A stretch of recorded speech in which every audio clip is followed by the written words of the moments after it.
Could I just grab a long black, please? In Melbourne, the so-called coffee capital of the world, lawyer Sean Collier has found a new home. Thank you so much. The New Zealander moved to Australia in 2023. I would say pretty much entirely for economic reasons. I was working as a lawyer in Auckland for about a year and a half, and I was essentially living at subsistence level, pretty much unable to save any money. Once you get paid, it would just be rent, groceries, gas, all the money's gone essentially. Everyone's got like a different sort of version of events, but for me at least, I basically doubled my income in less than a year, and the cost of living went down. So the grass was very much greener. Collier is part of a growing movement. About 41,000 New Zealanders moved to Australia in 2025, the highest level in 12 years, with more than half of those estimated to be between ages 20 and 39. And earlier this year, former Prime Minister Jacinda Ardern joined them, a move which made international headlines and shone a light on New Zealand's economy. There's a bit of a view that our economy isn't performing quite as well as Australia's economy. Then you're feeding the narrative that people are starting to hear at dinner parties that, you know, all of our children are leaving, or the healthcare services are better, or some other kind of thing. Like Ardern, John Key is also a former Prime Minister of New Zealand, and before that was Global Head of Foreign Exchange at Merrill Lynch. The New Zealand economy is not as strong as we'd like it to be, and maybe not as strong as historically it has been, but it's not a story of universal lower growth. Actually, Auckland and Wellington, the main centres, have been weaker, and largely weaker because of negative house prices. So that's had a big impact on construction and all sorts of activity related around housing and the sort of negative wealth effect of people living in Auckland. And when you think Auckland is home to 1.5 million people of a population of about 5 million, it has quite a big impact. So yeah, that's been a bit negative, but the rest of the country has been very strong actually. Rural prices have been strong.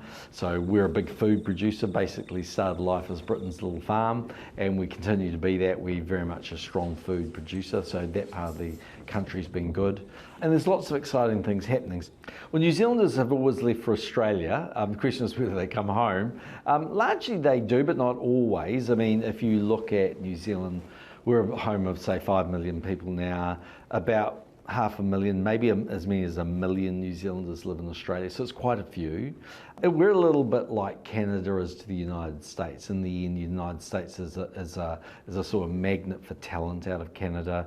Pay packets are higher, opportunities are greater. It's a little bit like that from New Zealand to Australia. And every New Zealander has a free option. So you're free to go to Australia. It depends on the conditions of how you go, but you are free to go. So it's a very open labour market. And there's just no question that those jobs and opportunities are bigger, and the lifestyle is very similar. But while New Zealanders have always sought the experience of living overseas, be it Australia, the UK, or US, typically they would return home eventually to start a family and buy a house, often with more wealth and increased expertise from their time overseas. I've always thought I would raise my kids in NZ. You know, I've always, like, when I moved here, the plan was to sort of get a bunch of money together and go home. And I've spoken to a lot of Kiwis over here, and that's very much their intention as well. But to be honest, like, out of all the Kiwis I know that have moved here, I couldn't name more than, like, you know, 3 or 4 that have actually returned. So I think, I don't know, it's a pretty big issue. Like, it's looking less and less realistic for me. And it's showing up in the numbers. New Zealand's net citizen migration is at its lowest since official data began in 2001. In other words, people are leaving like they always did, but now they're no longer coming back. New Zealand has got a very big productivity problem in that its economy is just muddling through. Gillian Tett is provost at King's College, Cambridge.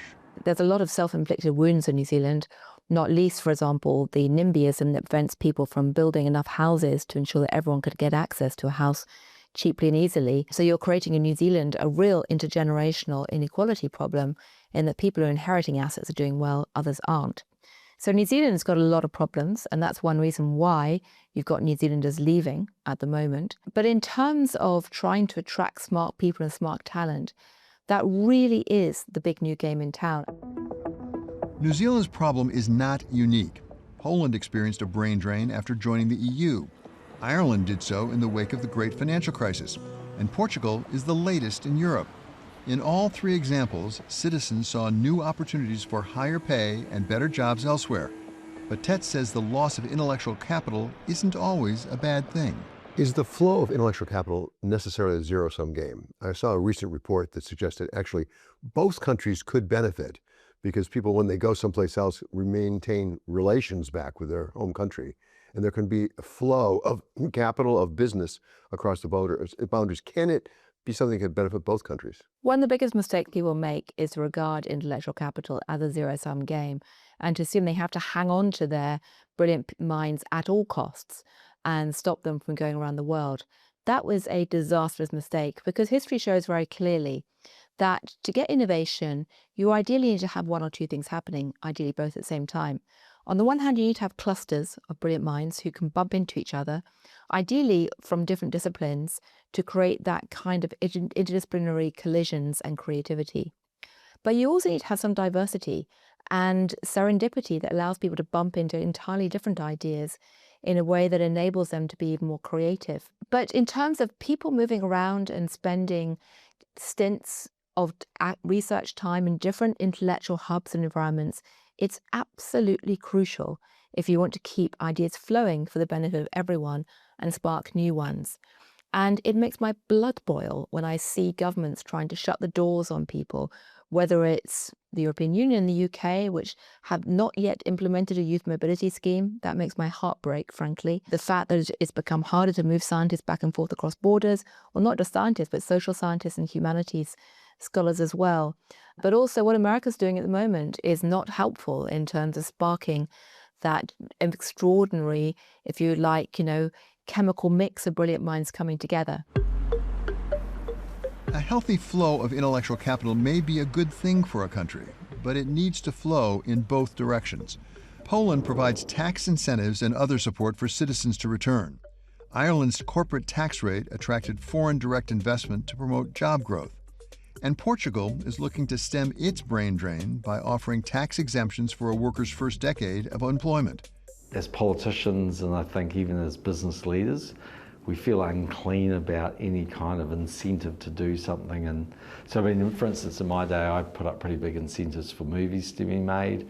That led to The Hobbits and so many other things happening at Avatar. And you imagine the skills and technology and capacity that came off that. But it caused a massive outcry that we were essentially giving back some of the indirect tax that we got in the form of the subsidy, because we didn't normally do that.